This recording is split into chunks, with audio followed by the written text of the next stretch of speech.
வெண்முரசு. கார்கடல் 68. வாசிப்பது சந்தீப். சோமதத்தரின் தேர் விசை கொண்டு களமுகப்பு நோக்கிச் சென்றது. பூரி அதைத் தொடர்ந்து தன் தேர் செல்லும்படி ஆணையிட்டான். சோமதத்தரின் தேர் போரிட்டுக் கொண்டிருந்தவர்களை பிளந்து வகுந்தபடி சென்றது. பாம்பு சென்ற புல்விரிவு தடம் போல தேரின் பாதை தெரிந்தது. அதனூடாக தன் தேரை விரையச் செய்தான் பூரி. சோமதத்தரின் தேரின் விரைவு பூரிக்கு வியப்பேற்படுத்தியது. தேரில் ஊர்பவரின் உளவிரைவை தேர்ச்சிகடங்களும் கொள்கின்றன. ஒரு கணம் கூட பிந்தக்கூடாதென்று ஏன் தோன்றுகிறது? ஒழுகும் கலத்தில் நீர் கொண்டு செல்பவரைப் போல் ஏன் விரைவு கொள்கிறார்? சினமும் வஞ்சமும் அத்தனை விரைவாக ஒழுகிவிடக்கூடியவை என அவரே அறிந்திருக்கிறாரா? அவரால் சாத்யகியை எதிர்கொள்ள முடியாது என பூரி அறிந்திருந்தான். அவனும் அவரும் இணைந்தாலும் கூட சாத்யகியை எதிர்த்து வெல்ல முடியாது. அவர்களின் போர்முறைகள் வேறு. அங்கே மலைகளில் மிக மிக அரிதாகவே போர்கள் நிகழ்ந்தன. மலையிறங்கி வரும் தொல்குடியினர் சில பொழுது ஊர்களை தாக்குவதுண்டு. அவர்களை எதிர்கொள்வதற்காகவே பால்ஹிகர்கள் போர்க்கலை பயின்றார்கள். மற்றபடி அவர்கள் அறிந்த விற்கலை என்பது மலைச்சரிவுகளில் மான்களை வேட்டையாடவும் மேய்ச்சல் விலங்குகளை வேட்டையாட வரும் ஓநாய்களை எதிர்ப்பதற்கும் மட்டுமே. எதிரில் வில்லுடன் நில்லாது உயிர்களுடன் போரிடுவதற்கானது நம் முன்னோரின் விற்கலை என்று போருசிரவஸ் அதை ஏளனம் செய்வதுண்டு. 2 தலைமுறையினருக்கு முன் அவருடைய முதுதந்தை போருசிரவஸ் மலைமக்கள் ஏன் ஊர்களை தாக்குகிறார்கள் என்பதை கண்டறிந்தார். கன்றுகளுக்கு நோய் வந்து இறந்தாலோ பனியால் விளைநிலங்கள் அழிந்தாலோ அவர்கள் வறுமை கொண்டு உணவில்லாமல் ஆகும்போது மட்டுமே அவர்கள் மலை இறங்கி வந்து ஊர்களை தாக்குகிறார்கள். அவர் மலைமக்களிடம் தூதர்களை அனுப்பி ஓர் ஒப்பந்தம் செய்து கொண்டார். மலைகளில் உணவில்லாமல் ஆகுமென்றால் அவர்கள் மலையுச்சியில் 3 நாட்கள் புகையிட வேண்டும். அவர்களுக்குரிய உணவு மலை அடிவாரத்தில் வைக்கப்பட்டு மேலே சிவப்பு கொடி பறக்கவிடப்படும். இரவில் அவர்கள் வந்து எடுத்துச் செல்லாம். அமைச்சர்கள் அத்திட்டத்திற்கு எதிர்ப்பு தெரிவித்தனர். இதுவே எளிய வழியென அவர்கள் எண்ணக்கூடும். உணவை முழுமையாகவே நம்மிடமிருந்து பெற எண்ணக்கூடும்.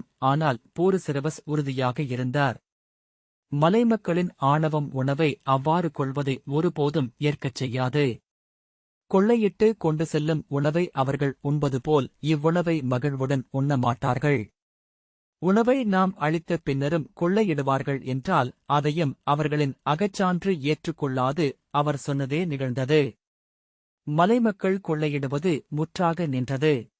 அடுத்த 100 ஆண்டுகளுக்குள் 12 முறை மட்டுமே அவர்களுக்கு உணவளிக்க வேண்டியிருந்தது. மலைமக்களை பால்ஹிகர் தூயவர்கள் என நம்பினர். நிகர்நிலத்து மக்களைவிட தாங்கள் தூயவர்கள் என்பதனாலேயே உச்சிமலை மக்கள் தங்களைவிட தூயவர் எனக் கருதினர். அவர்கள் வெண்பனி நிறமும் நீலக்கண்களும் கொண்டிருந்தனர்.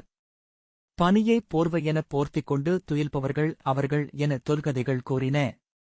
மலைக்கொடிகளுக்கு உணவளிக்க பால்ஹிகர் விரும்பினர். ஆகவே மலை அடிவாரங்கள் அனைத்திலும் மலைத்தெய்வங்களுக்கான ஆலயங்கள் கட்டப்பட்டன. அங்கே ஒவ்வொரு நாளும் சிறிதளவு உணவு பரிமாறப்பட்டு அவர்களுக்காக காத்திருந்தது. அதுவே சடங்கென்றாகியது. ஆண்டுக்கொருமுறை மலைமக்களுக்கு உணவூட்டும் விழாவென மாறியது. மலை விருந்துக்கு மலைக்குடிகள் தங்கள் மயிராடைகளுடன் கொம்புத்தலையணிகளுடன் குலக்கோல்களுடன் வந்திறங்கினர். உண்டு குடித்து களியாடிச் சென்றனர். வரும்போது மலைக்கு மேலிருந்து மயிராடைகளையும் எலும்புச்சதுக்கு அணிகளையும் பரிசுகளாக கொண்டு வந்தனர்.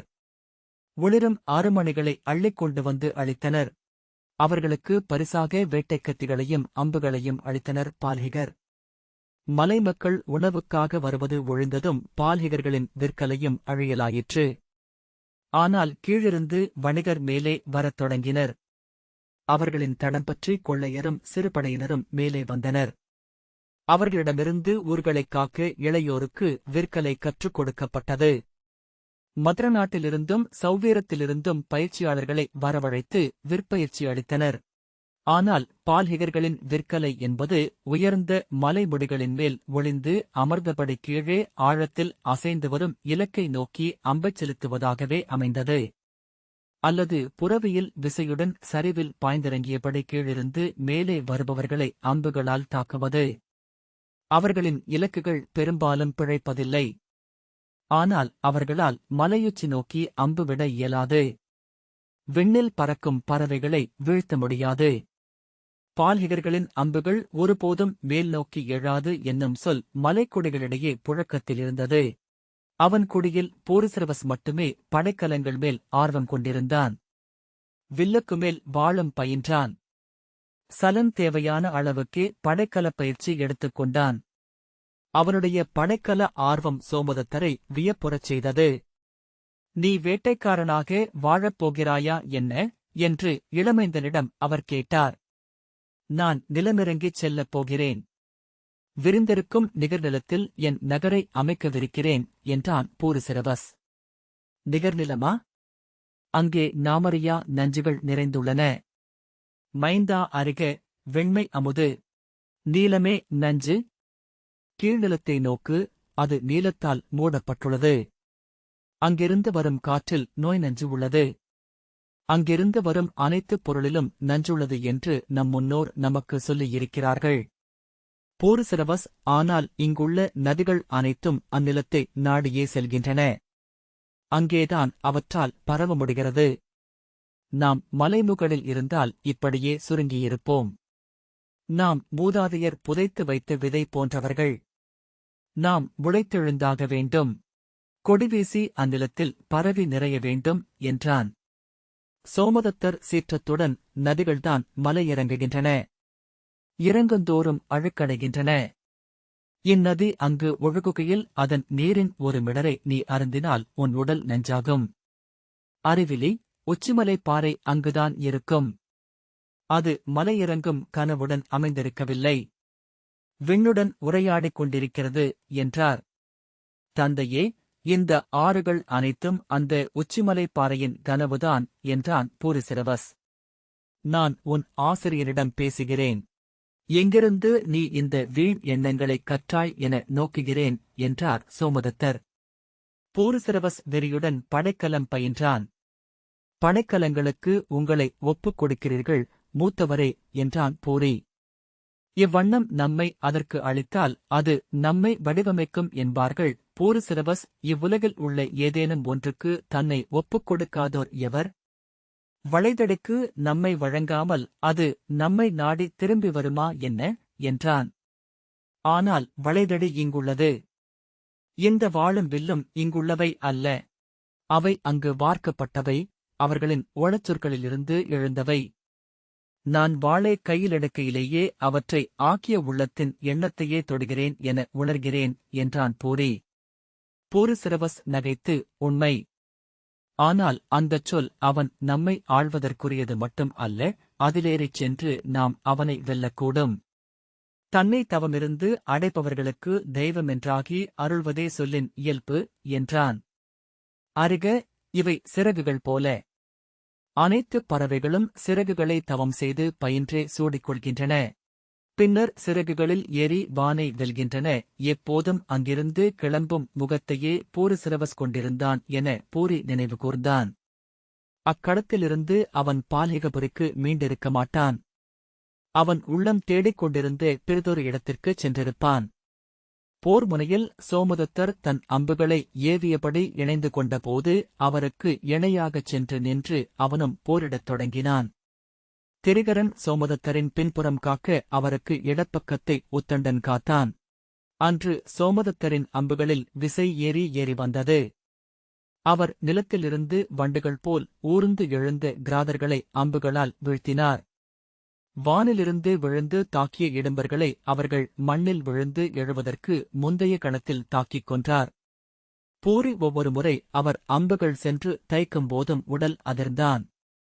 அறியாத மக்கள், கண்டிராத கரிய உடல் கொண்டவர்கள். அவர்களுக்கும் நமக்கும் என்ன பகைமை? அவர்கள் அன்னை வயிற்றில் பிறந்து முலையுண்டு வளர்ந்தெழுந்தது இப்படி எங்கள் அம்புகளில் சாவதற்கு என்றால் எங்களை ஆள்வது எந்த தெய்வம்? இந்த அறியா மக்களின் அம்புகளால் நாங்கள் வீழ்வதென்றால் மலைகளில் எங்கள் அன்னையரின் கருவை ஆள்கின்றனவா இவர்களின் தெய்வங்கள்? போர்க்களத்தில் ஓயாதோடும் உள்ளம் போல் தடை பிறிதில்லை என போரி உணர்ந்தான். அவன் நாணை தளரச் செய்தது அந்த எண்ணப்பெருக்கு. வில்லை வளைவதற்குள் நிமிரச் செய்தது. அம்புகளில் ஏறி குறிப்பிழைக்க வைத்தது. அவன் அம்புகள் ஒருமுறை கூட இலக்கை அடையவில்லை.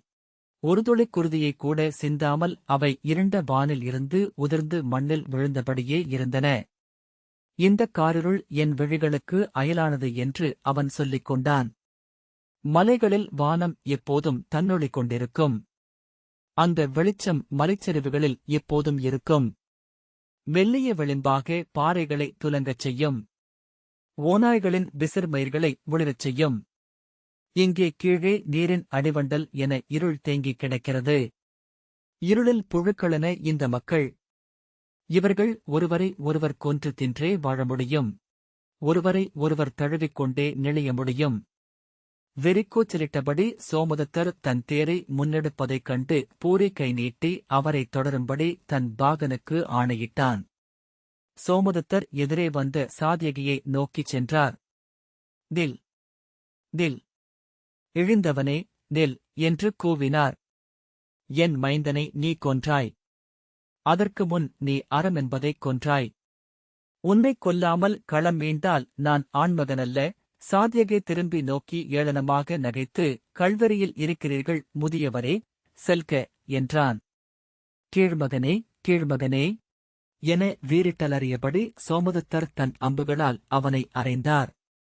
சாத்யகியின் தேரில் அவர் அம்புகள் சென்று தைத்தன. அவன் விழிகள் மாறுபட அதை உணர்ந்தவனாக தேர்ப்பாகன் அவன் தேரை சோமதத்தரை நோக்கிக் கொண்டு வந்தான். சாத்யகியின் அம்புகள் சோமதத்தரின் தேரின் தூண்களில் வந்து அறைந்து நின்றன. அவர் கவசங்கள் உடைந்தன. செல்க, செல்க என்று பூரி தன் பாகனை ஊக்கி அவர் அருகே சென்று நின்றுதானும் சாத்யகியைத் தாக்கினான். சாத்யகி அவன் வந்ததையோ போரிடுவதையோ அறிந்திருப்பதாகவே தெரியவில்லை. ஆனால் அவன் கைகளிலிருந்து எழுந்த அம்புகள் மிக எளிதாக பூரியின் அம்புகளை முறித்தெறிந்தன. பூரி அதனால் சீற்றம் கொள்வதற்கு மாறாக உளம் சோர்வுற்றான். தந்தையே, திரும்புக.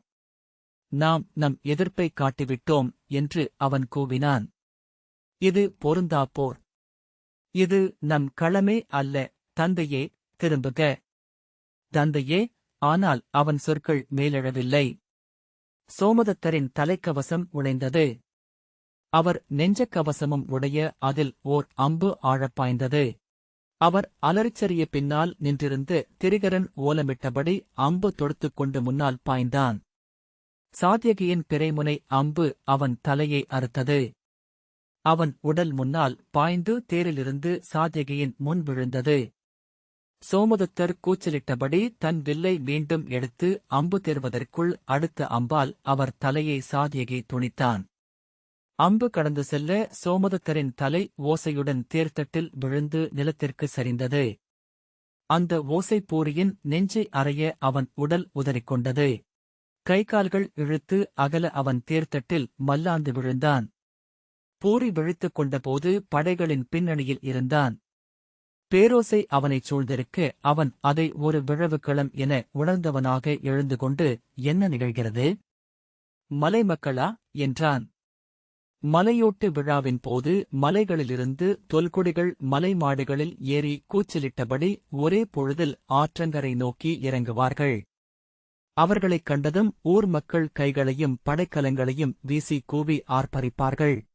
ஊழையோசைகளும் கூச்சல்களும் முரசொலிகளும் கொம்புகளும் குழல்களுமாக பால்ஹிகபுரி பெருமுழக்கமிடும். அவன் முன் அமர்ந்திருந்த உத்தண்டன் ஒன்றும் சொல்லவில்லை. அவன் முகத்தைப் பார்த்ததுமே உணர்ந்து கொண்ட பூரி எழுந்து நின்றான். உத்தண்டன், நாம் இப்போதே கிளம்புவோம், இளவரசே என்று சொன்னான். நான் இங்கே கேட்டேன். இங்குள்ள முறைமைப்படி தந்தையருக்கு மைந்தர் எரிகடன் இயற்ற வேண்டும் என்பதில்லை. அனைவருக்கும் ஒரே சிதை, அதை அரசரின் கையிலிருந்து வரும் நெருப்பை பற்ற வைக்கிறது. பூரி ஒன்றும் சொல்லாமல் சிவந்த கண்களால் வெறுமனே நோக்கினான். இது நம் நிலம் அல்ல. இங்கே நாம் நம் சடங்குகளைச் செய்வதும் இயலாது. நீங்கள் தந்தையின் உடலுக்கு எரிகடன் இயற்ற இங்கே நீடிக்க வேண்டியதில்லை என்று உத்தண்டன் தொடர்ந்தான். நாம் இங்கிருந்து முடிந்தவரை விரைவாக கிளம்புவதே சிறந்தது. நம் முன்னோர் சொன்னதன் பொருள் என்ன என்று இன்றுதான் உணர்கிறேன். முன்னோர் இங்கே நிகர்நிலத்தில் நஞ்சு நிறைந்திருப்பதாகச் சொன்னார்கள். நோயின் நஞ்சு மட்டும் அல்ல அது. செயலெனும் தொடரின் நஞ்சு. இங்கே ஒன்றைச் செய்பவன் 100இல் சிக்கிக் கொள்கிறான். ஒருபோதும் சென்ற பாதையில் இருந்து அவனால் மீள முடியாது. எண்ணிய எதையும் ஒழிய முடியாது. இங்கு எவரும் விடுதலையை உணர முடியாது. இங்கே ஒவ்வொருவரும் சிக்கிக் கொண்டிருக்கிறார்கள். விழைவுகளில், வஞ்சங்களில். நாம் இதை அறியாது தொட்டுவிட்டோம். அதற்குரிய விலையையும் அளித்துவிட்டோம். இந்த நெருப்பு நம்மை முற்றிருக்கும் வரை நாம் காக்க வேண்டியதில்லை. உலையில் இட்ட கையை பின்னிழுத்துக் கொண்டு விலகி ஒடி குளிர்நீரில் மூழ்க வைத்து நோய் அகற்றி மீள்வதே அறிவுடைமை. நம் நிலம் நமக்காக காத்திருக்கிறது. அங்கே சென்று நம் வாயில்கள் அனைத்தையும் மூடிக்கொள்வோம். இனி நிகர்நிலத்திலிருந்து ஒன்றும் அங்கே வந்து சேர வேண்டியதில்லை. பொன்னும் மணியும் அணியும் துணியும் எதுவும் நமக்குத் தேவையில்லை. ஒரு சொல் கூட இங்கிருந்து அங்கே எழ வேண்டியதில்லை. நாம் மீள முடியும். நம் முன்னோர் நமக்கு உருவாக்கி அளித்த வாழ்க்கை அங்கே நமக்காக காத்திருக்கிறது. இடையில் கை வைத்தபடி நின்ற பூரி நடுங்கிக் கொண்டிருந்தான். உத்தண்டன், இளவரசே, இனி எண்ணுவதற்கு ஏதுமில்லை. இந்த மானுடரின் போரில் நாம் இயற்றுவதற்கு ஒன்றுமில்லை. இப்போரை இவ்வடிவில் இங்கே காண்பதுதான் நமக்கு திகைப்பளிக்கிறது. நிகர்நிலத்தில் எங்கும் எப்போதும் போர்தான் நிகழ்ந்து கொண்டிருக்கிறது என்றார்கள் நமது முன்னோர். அது உண்மை. நாம் வாழ்வது வேறொரு உலகில் என்றான். நான் சென்று புரவிகளை ஒருக்கும்படி ஆணையிடுகிறேன். இக்கணமே இங்கிருந்து கிளம்புவோம். இங்கு நின்றிருக்கும் ஒவ்வொரு கணமும் இந்த மண் நம்மை வேர்களால் பின்னே சிறைப்பிடித்துக் கொண்டிருக்கிறது. போரி ஒன்றும் சொல்லாததைக் கண்டு நான் வீரர்களுக்கு ஆணையிடுகிறேன் என்று அவன் திரும்ப போரி தணிந்த குரலில் அவர்கள் கிளம்பட்டும், நான் வர எண்ணவில்லை என்றான். இளவரசே என்றான் உத்தண்டன். எந்தை தன் மைந்தருக்காக பழிநிகர் செய்யச் சென்றார். எனில் அவருக்காக நான் பழிநிகர் செய்ய வேண்டும் என்றே அவர் விரும்பியிருப்பார் என்றான் பூரி. இதென்ன பேச்சு என ஊடே புகுந்த உத்தண்டனை கையமர்த்தி போரி சொன்னான். எந்தை அதை விரும்பியிருப்பார் என தோன்றிவிட்டது. இல்லை என சொல்லி நிறுவுதல் எளிது. இக்களத்திலிருந்து நீங்கிய பின்னர் எந்தை அதை விரும்பினாரா எனும் ஐயம் எழுந்தால் என் வாழ்க்கை துயரும் சிறுமையும் நிறைந்ததாகிவிடும். நான் செய்வதற்கு பிறிதொன்றுமில்லை, இங்கே நின்று பொருதி உயிர் விடுவதைத் தவிர. தந்தைக்காக பழிகொள்ள நான் வந்துள்ளேன் என அந்த யாதவரிடம் சொல்லும் ஒரு தருணமன்றி நான் எதிர்பார்க்க ஏதுமில்லை. உத்தண்டன் நீள்மூச்சுடன் உடல் தளர்ந்தான். நீர் படைவீரர்களுடன் கிளம்புக. அங்கே என் இளையவனிடம் என் ஆணையைச் சொல்க. இனி பால்ஹிக நாடு நிகர்நிலத்துடன் எந்த உறவையும் கொள்ளலாகாது. அனைத்து வணிகப் பாதைகளும் பெரும்பாறைகளால் முழுமையாக மூடப்பட வேண்டும். நிகர்நிலத்து மக்களிடமிருந்து பெற்ற அனைத்து பொருட்களும் அழிக்கப்பட வேண்டும். பொன்னும் மணியும் முழுமையாகவே அரச கருவூலத்திற்கு அளிக்கப்பட வேண்டும். முழுமையாக, எச்சமின்றி, பால்ஹிகபுரி நம் பழைய வாழ்க்கைக்கே திரும்ப வேண்டும். உத்தண்டன் தலை வணங்கினான். இது என் ஆணை. நானும் எந்தையும் என் இரு உடன் பிறந்தவரும் நம் குடியின் எந்தக் கதையிலும் சொல்லப்படலாகாது. எங்களுக்கு அங்கே நடுகல்லோ நினைவிடங்களோ கூடாது. ஆண்டுதோறும் அளிக்கப்படும் நீர்க்கடன்களில் எங்கள் பெயரை எங்கள் கொடிவழி வந்த எவரும் சொல்லலாகாது. இங்கே இவ்வண்ணம் நாங்கள் முற்றாக முடிந்துவிட வேண்டும். உத்தண்டன், என்ன சொல்கிறீர்கள்? இது என்று பதைக்க அவனைத் தடுத்து, இது என் ஆணை. நாங்கள் முற்றாக மறக்கப்பட்டாலிய பால்ஹிகபுரி மீண்டும் பழைய மலை வாழ்வுக்கு திரும்பாது என்றான். உத்தண்டன், ஆனால் என சொல்லத் தொடங்க அதை உணர்ந்து கொண்டு, ஆம், மூத்தவர் கட்டிய கோட்டை அங்கிருக்கும். அதையும் நகரையும் முழுமையாகவே கைவிடும்படி சொல்க. அங்கிருந்து நம் குடி ஆற்றின் கரையினூடாக மேலும் மலைச்சரிவில் ஏறிச் சென்று புதிய ஊர் ஒன்றை அமைத்துக் கொள்ளட்டும். அந்த ஊரிலிருந்து நோக்கினால் இன்றைய பால்ஹிகபுரி தெரியக்கூடாது. ஊரிலிருந்து நம் தொல்தெய்வங்களை மட்டும் எடுத்துக் கொண்டு செல்ல வேண்டும். சென்றபின் ஒருபோதும் இந்த நகருக்கு திரும்பலாகாது. இருமுறை பெருவெள்ளமும் பனிப்பொழிவும் எழுந்தால் கோட்டை மண்ணுக்குள் சென்றுவிடும். ஒருதலை முறைக்காலம் சொல்லொழிந்தால் நம் உள்ளத்திற்குள்ளும் மறைந்துவிடும். கைவிடுக. சோமதத்தர் பிறக்கவே இல்லை எனக் கொள்க. அதற்குப் பின் நிகழ்ந்த காலத்தை முழுமையாகவே உதறிவிடுக. என் ஆணை இது, உத்தண்டன், நான் தங்களுடன் போருக்கு வந்து உயிர்விட வேண்டும் என விழைகிறேன். வீரனாக இதைக் கோரும் உரிமை எனக்கு உண்டு என்றான். ஆம், ஆனால் அதை நான் அளிக்கப் போவதில்லை. உமது சொற்களில்தான் என் ஆணை அங்கே எழ வேண்டும். கிளம்புக என்றான் பூரி. உத்தண்டன் கண்கள் நீர் நிறைந்திருக்க, தலையில் மெல்லிய நடுக்கு ஓடிக்கொண்டிருக்க வெறுமனே நின்றான். செல்க என்றான் பூரி. உத்தண்டன் தலைவணங்கி தளர்ந்த நடையுடன் புரவிக்காவலரை நோக்கிச் சென்றான். பூரி திரும்பி அப்பால் நின்ற ஏவலனை அருகழைத்து, என் தேர் ஒருங்கட்டும், நான் மீண்டும் கிளம்புகவிருக்கிறேன் என்றான். ஏவலன் விரைந்தோடினான். பூரி தன் இடைக்கச்சியைக் கட்டி இறுக்கிக் கொண்டு காத்திருந்தான். தேர் வந்து நின்றது. பூரி அதில் ஏறிக்கொண்டு ஆவக்காவலனிடம் வில்லுக்காக கை நீட்டினான். அவன் தந்தவில் பலமுறை போருக்குச் சென்று மீண்டது. இறந்த வீரன் ஒருவனின் கையிலிருந்து எடுக்கப்பட்டது. ஆகவே அதில் ஈரக்குருதி வழுக்கியது. நன்று என பூரி புன்னகைத்துக் கொண்டான். செல்க என்று ஆணையிட்டான். போர்முனைக்குச் செல்க. இழுதானரைச் சென்று எதிர்க்க வேண்டும். நான் பாகன் அவனை திரும்பி நோக்கினாலும் சொல்லெடுக்காமல் தேரை போர்முனை நோக்கி ஓட்டிக் கொண்டு சென்றான். கடோத்கஜனின் படைகளின் தாக்குதல் உச்சவிசை கொண்டிருந்தது. கௌரவப் படை காற்றில் உலையும் காடு என கொந்தளித்துக் கொண்டிருந்தது. எங்கும் குருதியின் வீச்சம் நிறைந்திருப்பதை பூரி உணர்ந்தான். அதனூடாக தேரில் செல்கையில் விழிகளால் சாத்யகியை தேடிக் கொண்டிருந்தான். அவன் மேல் குருதித் துளிகள் மழை போல பெய்து கொண்டிருந்தன. அவன் தலையிலிருந்து வழிந்து மூக்கு நுனியில் துளித்துச் சுட்டின. விண்ணிலிருந்து இடும்பர்களும் மண்ணிலிருந்து கிராதர்களும் தோன்றிக் கொண்டிருந்தனர். பின்னிரவு கடந்துவிட்டிருந்த போதிலும் கூட காற்றில் வெம்மை இருந்தது. குருதியின், வியர்வையின் வெம்மை என பூரி எண்ணிக்கொண்டான். இந்தப் போரில் அவனை நான் சந்திக்காமல் உயிர் துறக்கலாகாது. தெய்வங்களே, அறியாத அரக்கன் ஒருவனால் நான் கொல்லப்படலாகாது. அவன் தொலைவிலேயே சகுனியுடன் போரிட்டுக் கொண்டிருந்த சாத்யகியை பார்த்துவிட்டான். தன் தேரை சாத்யகியை நோக்கி செலுத்த கையசைவால் ஆணையிட்டான். இரு கைகளும் சுழன்று கொண்டிருக்க தேரில் வெறியாட்டெழுந்தது போல் போரிட்டுக் கொண்டிருந்த சாத்யகி பூரி அணுகுவதைக் கண்டான். அவன் முகத்தில் கசப்பு நிறைந்த சிரிப்பு எழுவதை பூரி கண்டான். அந்த இருளில் உண்மையில் முகம் நிழலுருவாகவே தெரிந்தது. ஆனால் அதிலும் உணர்ச்சிகள் எழுந்தன. உணர்ச்சிகளை மானுட உள்ளம் அடையாளம் கண்டுகொள்கிறது. மிகச்சிறு அசைவுகளில் நிழலிலேயே ஒருவர் கொண்ட சினம் தெரிவது போல. இந்த எண்ணங்களே என்னை போரிலிருந்து விலக்குகின்றன. நான் இப்போது இவனிடம் சொல்லியாக வேண்டும். நான் பழிநிகர் செய்ய வந்துள்ளேன் என்று.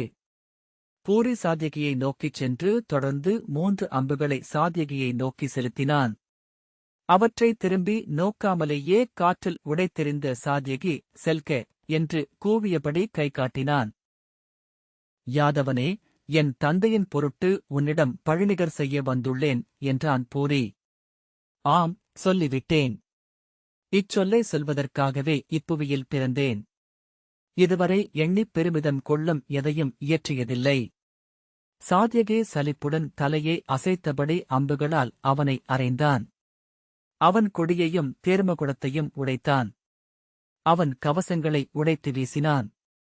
அவனை அச்சுறுத்தி திருப்ப முயல்கிறான் என்று தெரிந்தது. பூரி மேலும் மேலும் அம்புகளை அவன் மேல் எய்தபடி அணுகிச் சென்றான். அம்பெல்லையைக் கடந்து அருகணைந்தான். சாத்யகி தேரை பின்னிழுத்து தன்னை போரிலிருந்து விலக்கிக் கொள்ள முயன்றான். பூரி, நில். என்னிடம் போரிடு. உன் குருதியைக் கொள்ளவே வந்தேன் என்றான். ஆனால் ஒரு சிறு அசைவில் அவனுக்கு சாத்யகியின் எண்ணம் தெரிந்துவிட்டது. அவன் கை எழுந்ததை, நீளம்பை தொட்டு எடுத்ததை, நான் விலகி விரியவில் முருகி வளைந்ததை, விம்மலோசையுடன் அம்பு எழுந்து சற்றே வளைந்து அணுகி தன் நெஞ்சில் இறங்கி மறுபுறம் சென்று தன்னை தேரின் மரத்தட்டுடன் சேர்த்து அறைந்ததை அவன் உணர்ந்தான். அந்த ஒரு கணத்தில் அவன் தன் மலைநாட்டின் இனிய குளிரில் ஒளி நிறைந்த பனிமலை முகடுகளை நோக்கியபடி சரிந்திறங்கும் ஆற்றின் ஓசையைக் கேட்டபடி அமர்ந்திருந்தான். மலைநிழல் பிறிதொரு மலை நோக்கிச் சென்றது.